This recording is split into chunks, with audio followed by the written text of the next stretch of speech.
গল্প পালঙ্কে আজ শুনবেন শরৎচন্দ্র চট্টোপাধ্যায়ের পথের দাবি। তাহলে শুরু করা যাক। পুলিশ স্টেশনে প্রবেশ করে দেখা গেল সামনের হল ঘরে জন ছয়েক বাঙালি মোটঘাট নিয়ে বসে আছে। জগদীশবাবু ইতিমধ্যেই তাদের টিনের তোরঙ্গ ও ছোট বড় পুটুলি খুলে তদারক শুরু করে দিয়েছেন। শুধু যে লোকটির প্রতি তার অত্যন্ত সন্দেহ হয়েছে তাকে আরেকটা ঘরে আটকে রাখা হয়েছে। এরা সকলেই উত্তর ব্রহ্মে বর্মা অয়েল কোম্পানির তেলের খনির কারখানায় মিস্ত্রির কাজ করছিল। সেখানের জলহাওয়া সহ্য না হওয়ায় চাকরির উদ্দেশ্যে রেঙ্গুনে চলে এসেছে। এদের নামধাম ও বিবরণ নিয়ে ও সঙ্গের জিনিসপত্রের পরীক্ষা করে ছেড়ে দেওয়া হলে পলিটিক্যাল সাসপেক্ট সব্যসাচী মল্লিককে নিমাইবাবুর সামনে হাজির করা হলো। লোকটা কাস্তে কাস্তে আসলো।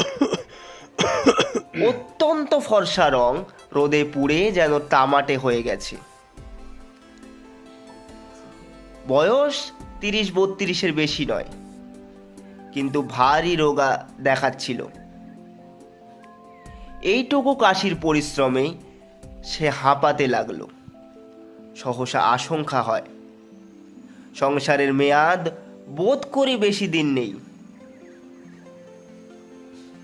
ভেতরের কি একটা দুরারোগ্য রোগে সমস্ত দেহটা যেন দ্রুত বেগে ক্ষয়ের দিকে ছুটছে। কেবল আশ্চর্য সেই রোগা মুখের অদ্ভুত দুটি চোখের দৃষ্টি। সে চোখ ছোট কি বড়, টানা কি গোল, দীপ্ত কি প্রভাহীন, এ সকল বিবরণ দিতে যাওয়াই বৃথা। অত্যন্ত গভীর জলাশয়ের মতো কি যে তাতে আছে, ভয় হয়। এখানে খেলা চলবে না, সাবধানে দূরে দাঁড়ানোই প্রয়োজন।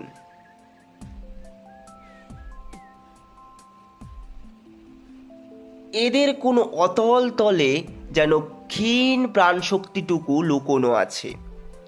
মৃত্যুও সেখানে প্রবেশ করতে সাহস করে না। কেবল এই জন্যেই যেন সে বেঁচে আছে। অপূর্ব মুগ্ধ হয়ে সেদিকে চেয়েছিল। সহসা নিময়বাবু তাহার বেশভূষার বাহার ও পরিপাট্যের প্রতি অপূর্বের দৃষ্টি আকৃষ্ট করে সহাস্যে বললেন,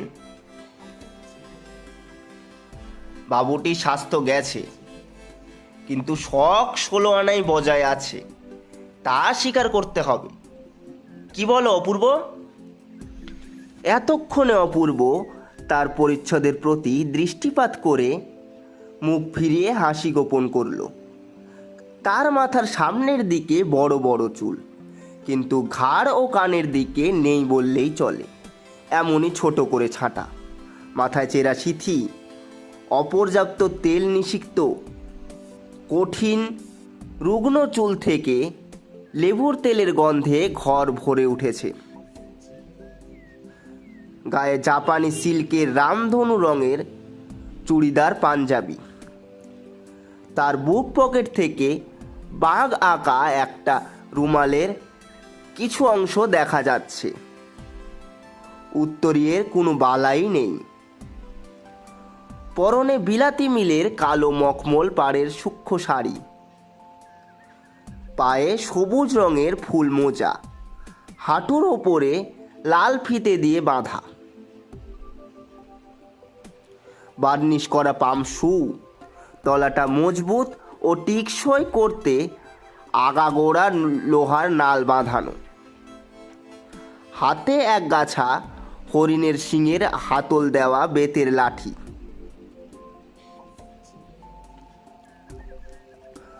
কয়েকদিনের জাহাজের ধকলে সমস্তই নোংরা হয়ে উঠেছে। তার আপাদমস্তক অপূর্ব বারবার নিরীক্ষণ করে বলল, কাকাবাবু, এ লোকটিকে আপনি কোনো কথা জিজ্ঞেস না করেই ছেড়ে দিন। যাকে খুঁজছেন সে যে এ নয়, তার আমি জামিন দিতে পারি। নিমাইবাবু চুপ করে থাকলেন। অপূর্ব বলল, আর যাই হোক, যাকে খুঁজছেন তার কালচারের কথাটা একবার ভেবে দেখুন। নিমাইবাবু হেসে ঘাড় নাড়লেন, বললেন, তোমার নাম কি হে? আজ্ঞে গিরিশ মহাপাত্র। একদম মহাপাত্র? তুমিও তেলের খনিতে কাজ করছিলে না? এখন রেঙ্গুনেই থাকবে? তোমার বাক্স বিছানা তো খানা তল্লাশি হয়ে গেছে। দেখি তোমার ট্যাগে এবং পকেটে কি আছে। তার ট্যাগ থেকে একটা টাকা ও গন্ডা 6 পয়সা বের হলো। পকেট থেকে একটা লোহার কম্পাস, মাপ করার কাঠের একটা ফুটবল, কয়েকটা বিড়ি, একটা দেশলাই ও একটা গাঁজার কলকে বেরিয়ে পড়ল। নিমাইবাবু বললেন, তুমি গাঁজা খাও? লোকটা অসংকোচে জবাব দিল, আজ্ঞে না। তবে এই বস্তুটি পকেটে কেন? আজ্ঞে পথে কুড়িয়ে পেলাম, যদি কারো কাজে লাগে তাই তুলে রেখেছি।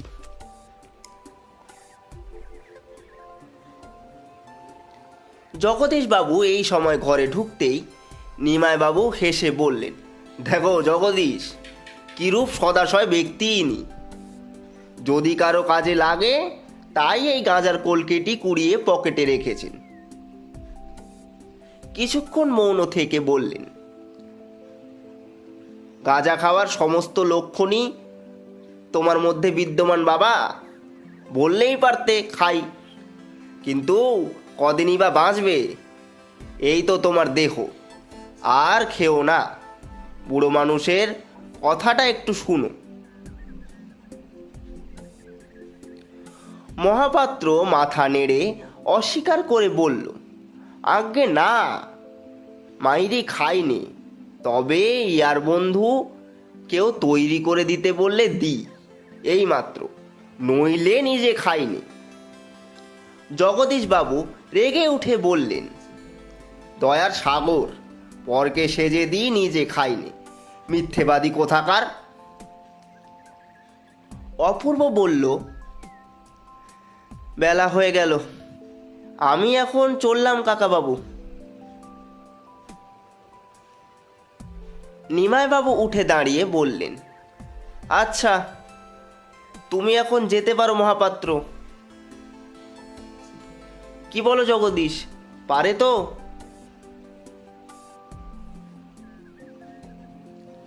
জগদীশ সম্মতি জানালে বললেন, কিন্তু নিশ্চয়ই কিছু বলা যায় না ভায়া। আমার মনে হয় এ শহরে আরও কিছুদিন নজর রাখা দরকার। রাতের মেল ট্রেনটার প্রতি একটু দৃষ্টি রেখো। সে যে বর্মায় এসেছে এ খবর সত্য। জগদীশ বললেন, তা হতে পারে, কিন্তু এই জানোয়ারটাকে ওয়াচ করার কোনো দরকার নেই বড়বাবু। লেবুর তেলের গন্ধে বেটা থানা শুদ্ধ লোকের মাথা ধরিয়ে দিলে। বড়বাবু হাসতে লাগলেন। অপূর্ব পুলিশ স্টেশন থেকে বেরিয়ে এলো এবং প্রায় তার সঙ্গে সঙ্গেই মহাপাত্র তার ভাঙা টিনের তোরঙ্গ ও চাটাই জড়ানো ময়লা বিছানার বান্ডিল বগলে চেপে ধীর পায়ে উত্তর দিকের রাস্তা ধরে সোজা প্রস্থান করল। আশ্চর্য এই যে এত বড় সব্যসাচী ধরা পড়ল না, কোনো দুর্ঘটনা ঘটল না, এমন সৌভাগ্যকেও অপূর্বর মন যেন গ্রাহ্যই করল না। বাসায় ফিরে দাড়ি গোঁফ কামানো থেকে শুরু করে সন্ধ্যাহ্নিক, স্নানাহার, পোশাক পরা, অফিস যাওয়া প্রভৃতি নিত্য কাজগুলোয় বাধা পেল না সত্যি, কিন্তু ঠিক কী যে সে ভাবতে থাকলো তার নির্দেশ নেই। অথচ চোখ, কান, বুদ্ধি তাহার সাংসারিক সকল ব্যাপার থেকে একেবারে যেন বিচ্ছিন্ন হয়ে কোনো এক অদৃষ্ট অপরিজ্ঞাত রাজবিদ্রোহীর চিন্তাতেই ধ্যানস্থ হয়ে থাকল। এই অত্যন্ত অন্যমানুষকতা তলওকার লক্ষ্য করিয়া চিন্তিত মুখে জিজ্ঞাসা করিল, আজ বাড়ি থেকে কোনো চিঠি পেয়েছেন নাকি? কই না। বাড়ির খবর সব ভালো তো? অপূর্ব একটু আশ্চর্য হয়ে বলল, যতদূর জানি সবাই তো ভালো আছেন।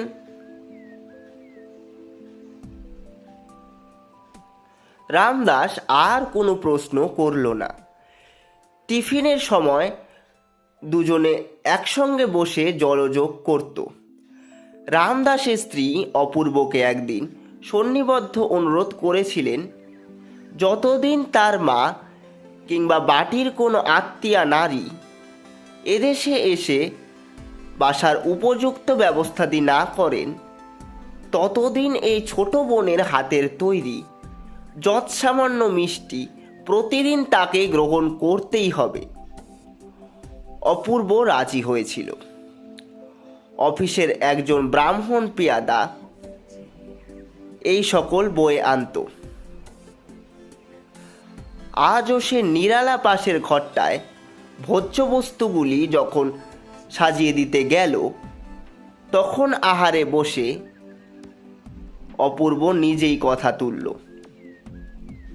কাল তার ঘরে চুরি হয়ে গেছে। সমস্তই যেতে পারত, ওপরের সেই ক্রিশ্চিয়ান মেয়েটির কৃপায় টাকা কড়ি ছাড়া আর সমস্ত বেঁচেছে। সে চোর তাড়িয়ে দরজায় নিজের তালা বন্ধ করে দিয়েছে। আমি বাসায় এলে চাবি খুলে দিয়ে অনাহুত আমার ঘরে ঢুকে ছড়ানো জিনিসপত্র গুছিয়ে দিয়েছে। সমস্ত ফর্দ করে কি আছে আর কি গেছে তার নিখুঁত হিসাব করে দিয়েছে, যে বোধ হয় তোমার মতো পাশ করা অ্যাকাউন্টেন্টের পক্ষেও বিস্ময়কর। বাস্তবিক এমন তৎপর, এত বড় কার্যকুশলা মেয়ে আর যে কেউ আছে মনে হয় না হে তলওয়াকার। তাছাড়া এত বড় বন্ধু। রামদাস বলল, তারপর? তেওয়ারি ঘরে ছিল না, বর্মা নাচ দেখতে ফওয়ায় গিয়েছিল। ইত্যবৎসরে সেই ব্যাপার। তার বিশ্বাস এ কাজ ও ছাড়া কেউ করেনি।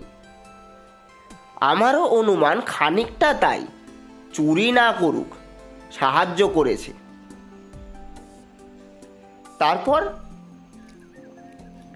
তারপর সকালে গেলাম পুলিশে খবর দিতে, কিন্তু পুলিশের দল এমন কাণ্ড করলো, এমন তামাশা দেখালো যে ও কথা আর মনেই হলো না।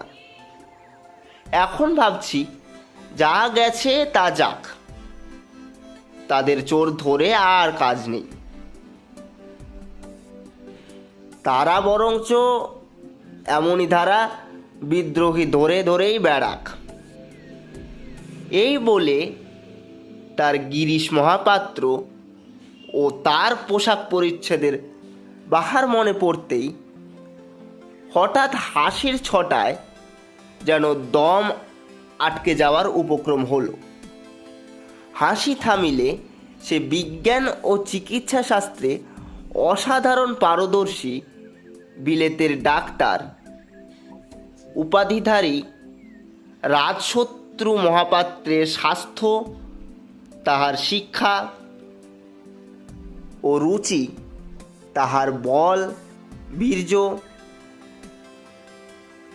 তাহার রামধনু রঙের জামা, সবুজ রঙের মোজা ও লোহার নল ঠোকা পাম্প শু,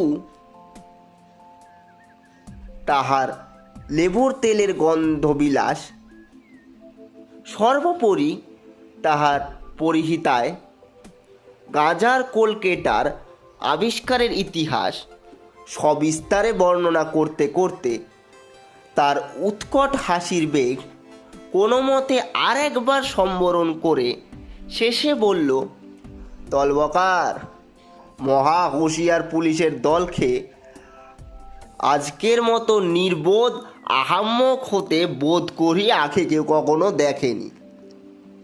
অথচ গভর্নমেন্টের কত টাকাই না এরা বুনো হাঁসের পেছনে ছুটোছুটি করে অপব্যয় করলে। রামদাস হেসে বলল, কিন্তু বুনো হাঁস ধরাইছে এদের কাজ, আপনার চোর ধরে দেওয়ার জন্য তো এরা নেই। আচ্ছা, এরা কি আপনাদের বাংলাদেশের পুলিশ? অপূর্ব বলল, হ্যাঁ। তাছাড়া আমার বড় লজ্জা এই যে এদের যিনি কর্তা তিনি আমার আত্মীয়, আমার বাবার বন্ধু। বাবাই একদিন এর চাকরি করে দিয়েছিলেন। রামদাস বলল, তাহলে আপনাকেই হয়তো আর একদিন তার প্রায়শ্চিত্ত করতে হবে। কিন্তু কথাটা বলে ফেলে সেই একটু অপ্রতিভ হয়ে চুপ করল। আত্মীয়ের সম্বন্ধে এরম একটা মন্তব্য প্রকাশ করা শোভা পায় না। অপূর্ব তার মুখের দিকে চেয়ে অর্থ বুঝল, কিন্তু এই ধারণা যে সত্য নয় ইহাই সতেজে ব্যক্ত করতে সে জোর করে বলল, আমি তাকে কাকা বলি। আমাদের তিনি আত্মীয়, শুভাকাঙ্ক্ষী, কিন্তু তাই বলে আমার দেশের চেয়ে তো তিনি আপনার নন। বরঞ্চ যাকে তিনি দেশের টাকায় দেশের লোক দিয়ে শিকারের মতো তাড়া করে বেড়াচ্ছেন তিনি ঢের বেশি আমার আপনার। রামদাস মুচকি একটু হেসে বলল, বাবুজি, এসব কথা বলার দুঃখ আছে।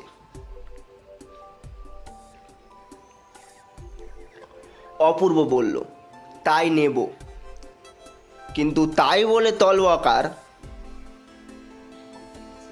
শুধু কেবল আমাদের দেশে নয়, পৃথিবীর যে কোনো দেশে যে কোনো যুগে যে কেউ জন্মভূমিকে তার স্বাধীন করার চেষ্টা করেছে তাকে আপনার নয় বলবার সাধ্য আর যার থাক আমার নেই। বলতে বলতে কণ্ঠস্বর তার তীক্ষ্ণ এবং চোখের দৃষ্টি প্রখর হয়ে উঠল। মনে মনে বুঝল কি কথা এসে পড়েছে, কিন্তু সামলাতে পারল না। বলল, তোমার মতো সাহস আমার নেই, আমি ভীরু, কিন্তু তাই বলে অবিচারে দণ্ডভোগ করার অপমান আমাকে কম বাজে না রামদাস। বিনা দোষে ফিরিঙ্গি ছোড়ারা যখন আমাকে লাথি মেরে প্ল্যাটফর্ম থেকে বার করে দিলে, এই অন্যায়ের প্রতিবাদ যখন করতে গেলাম, তখন সাহেব স্টেশন মাস্টার কেবলমাত্র আমাকে দেশি লোক বলেই দেশের স্টেশন থেকে কুকুরের মতো দূর করে দিলে। তার লাঞ্ছনা এই কালো চামড়ার নিচে কম জ্বলে না তলবকার।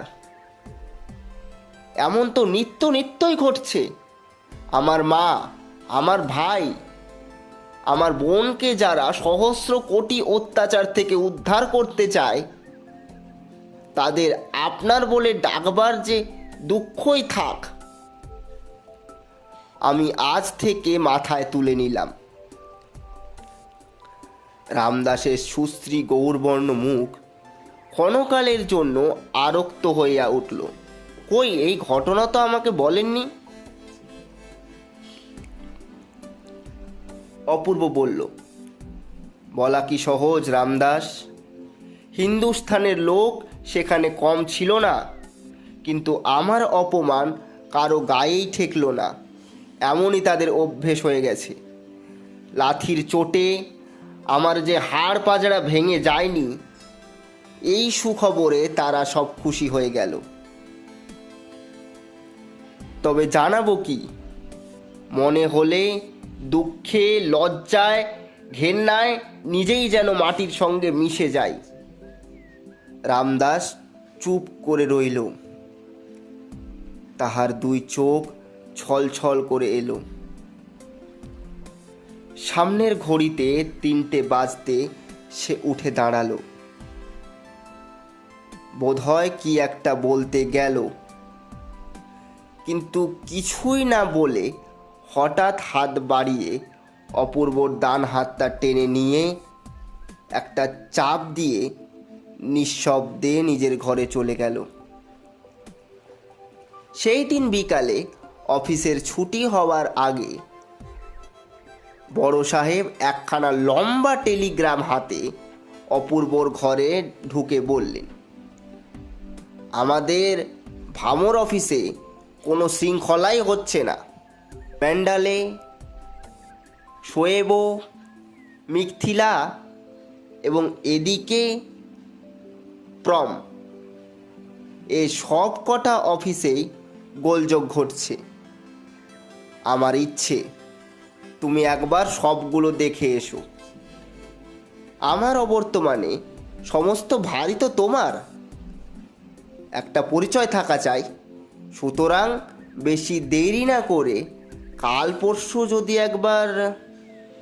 অপূর্ব তৎক্ষণাৎ সম্মতি জানিয়ে বলল, আমি কালই বেরিয়ে যেতে পারি। বস্তুত নানা কারণে রেঙ্গুনে তার মন আর এক মুহূর্ত টিকতে চাইছিল না। উপরন্তু এই সূত্রে একবার দেশটাও দেখা হবে। অতএব যাওয়াই স্থির হলো এবং পরের দিন বিকেলবেলায় সুদূর ভামনগরের উদ্দেশ্যে যাত্রা করে সে ট্রেনে চেপে বসল। সঙ্গে রইল আরাদ আলী এবং অফিসের একজন হিন্দুস্থানি ব্রাহ্মণ পেয়াদা। তেওয়ারি খবরদারির জন্য বাড়িতেই রয়ে গেল, পা ভাঙা সাহেব হাসপাতালে পড়ে। সুতরাং তেমন ভয় আর নেই। বিশেষত এই রেঙ্গুন শহরটা বরং শোয়েছিল, কিন্তু আরও অজানা স্থানে পা বাড়ানোর তার কোনো প্রবৃত্তি ছিল না। তলোয়ারকার তেওয়ারির পিঠ ঠুকে সাহস দিয়ে বলল, তোমার চিন্তা নেই ঠাকুর, কোনো কিছু হলেই অফিসে গিয়ে একবার আমায় সংবাদ দিও। গাড়ি ছাড়তে তখনও মিনিট 5 বিলম্ব ছিল। অপূর্ব হঠাৎ চমকে উঠে বলল, ওই যে। তলোয়ারকার ঘাড় ফিরিয়ে বুঝল, এই সেই গিরিশ মহাপাত্র, সেই বাহারে জামা, সেই সবুজ রঙের ফুল মোজা, সেই পাম শু এবং ছড়ি। প্রভেদের মধ্যে কেবল সেই বাঘ আঁকা রুমালখানি বুক পকেট ছেড়ে তার কণ্ঠে জড়ানো। মহাপাত্র এই দিকে আসছিল। সামনে আসতেই অপূর্ব ডেকে বলল, কি হে গিরিশ, আমাকে চিনতে পারো? কোথায় চলেছ? গিরিশ হাত জোড় করে একটা মস্ত নমস্কার করে বলল, আগে চিনতে পারি বই কি বাবু মশাই। কোথায় আগমন হচ্ছেন? অপূর্ব সহাস্যে বলল, আপাতত ভামো যাচ্ছি, তুমি কোথায়? গিরিশ বলল, আজ্ঞে এনানচাং থেকে দুজন বন্ধু লোক আসার কথা ছিল।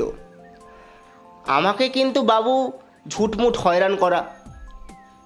হ্যাঁ, আনে বটে কেউ কেউ আপিং সিন্দি নুকিয়ে, কিন্তু আমি বাবু ভারী ধর্মভীরু মানুষ। বলি, কাজ কি বাপু জোচ্চুরিতে? কথায় বলে না, পরধর্ম ভয়াবহ। লল্লাটের লেখা তো কেউ খণ্ডাবে না। অপূর্ব হেসে বলল, আমারও তো তাই বিশ্বাস। কিন্তু তোমার বাপু একটা ভুল হয়েছে। আমি পুলিশের লোক নই, আফিম সিন্দির কোনো ধার ধারিনি। সেদিন কেবল তামাশা দেখতেই গিয়েছিলেন। তলোয়ারকার তীক্ষ্ণ দৃষ্টিতে তাহাকে দেখছিল। বলল, বাপুজি, मैंने आपको जरूर कहाँ देखा। गिरीश बोलो, आश्चर्य नहीं है बाबू साहेब, नौकरीर वास्ते कितना जाएगा तो घूमता है। অপূর্বকে বলল, কিন্তু আমার উপর মিথ্যে সন্দেহ রাখবেন না বাবু মশাই। আপনাদের নজর পড়লে চাকরিও একটা জুটবে না। বামুনের ছেলে, বাংলা লেখাপড়া শাস্ত্র টাস্ত্র সবই কিছু কিছু শিখেছিলাম, কিন্তু এমন অদৃষ্ট যে বাবুমশাই আপনারা। অপূর্ব বলল, আমি ব্রাহ্মণ। আজ্ঞে, তাহলে নমস্কার। এখন তবে আসি বাবু সাহেব, রাম রাম। বলিতে বলিতে গিরিশ মহাপাত্র একটা উদ্গত কাশির বেগ সামলে ব্যগ্রপদে সামনের দিকে এগিয়ে গেল। অপূর্ব বলল, এই সব্যসাচীটির পেছনেই কাকাবাবু সদল বলে এদেশ ওদেশ করে বেড়াচ্ছেন তলোয়ারকর। বলে সে হাসল, কিন্তু এই হাসিতে তলোয়ারকর যোগ দিল না। পরক্ষণেই বাঁশি বাজিয়ে গাড়ি ছেড়ে দিলে সে হাত বাড়িয়ে বন্ধুর করমর্দন করল, কিন্তু তখনও মুখ দিয়ে তার কথা বেরোলো না। নানা কারণে অপূর্ব লক্ষ্য করল না, কিন্তু করলে সে দেখতে পেত। এই মুহূর্তকালের মধ্যে রামদাসের প্রশস্ত উজ্জ্বল ললাটের ওপরে যেন কোনো এক অদৃশ্য মেঘের ছায়া এসে পড়েছে। এই সুদূর দুর্নিরীক্ষা লোকের তাহার সমস্ত মনুষ্যক্ষু একেবারে উধাও হয়ে গেছে। অপূর্ব প্রথম শ্রেণীর যাত্রী। তার কামরায় আর কেউ লোক ছিল না। সন্ধ্যা উত্তীর্ণ হলে সে পিরানের মধ্যে পৈতা বের করে বিনা জলেই স্বয়ং সন্ধ্যা সমর্পণ করিল, এবং যে সকল ভোজ্য বস্তু শাস্ত্রমতে স্পর্শদুষ্ট হয় না জেনে সঙ্গে এনেছিল, পিতলের পাত্র থেকে বের করে আহার করল। জল ও পান তাহার ব্রাহ্মণ আরাদালি সকালেই রেখে গিয়েছিল, এবং বিছানাও সে প্রস্তুত করে রেখে দিয়েছিল। অতএব রাত্রির মতো অপূর্ব ভজনাদি শেষ করে হাত মুখ ধুয়ে পরিতৃপ্ত ও সুস্থ চিত্তে শয্যা আশ্রয় করল। তার ভরসা ছিল সকাল পর্যন্ত আর তার নিদ্রার ব্যাঘাত ঘটবে না, কিন্তু এটা যে কত বড় ভ্রম তা কয়েকটা স্টেশন পর সে অনুভব করল। সেই রাতের মধ্যে বার তিনেক তার ঘুম ভাঙিয়ে পুলিশের লোক তার নাম ও ধাম ও ঠিকানা লিখে নিয়েছে। একবার সে বিরক্ত হয়ে প্রতিবাদ করায় বর্মা সব ইন্সপেক্টর সাহেব কটু কণ্ঠে জবাব দেয়, তুমি তো ইউরোপিয়ান নও। অপূর্ব বলে, না, কিন্তু আমি তো ফার্স্ট ক্লাস প্যাসেঞ্জার। রাতে তো আমার তুমি ঘুমের বিঘ্ন করতে পারো না। সে হেসে বলে, অনিয়ম রেলওয়ে কর্মচারীর জন্য। আমি পুলিশ, ইচ্ছা করলে আমি তোমাকে টেনে নিচে নামাতে পারি। গল্প পালঙ্কের সময় আজ এ পর্যন্তই। ফিরছি আমরা পরের সপ্তাহে আরও একটি গল্প নিয়ে। হ্যাঁ, আজকে যে পথের দাবি উপন্যাসটি শুনলেন এটি কমপ্লিট স্টোরি না, এটি একটি পথের দাবির ছোট অংশ, যেখানে সব্যসাচী মল্লিক গিরিশ মহাপাত্রের ছদ্মবেশ ধারণ করে।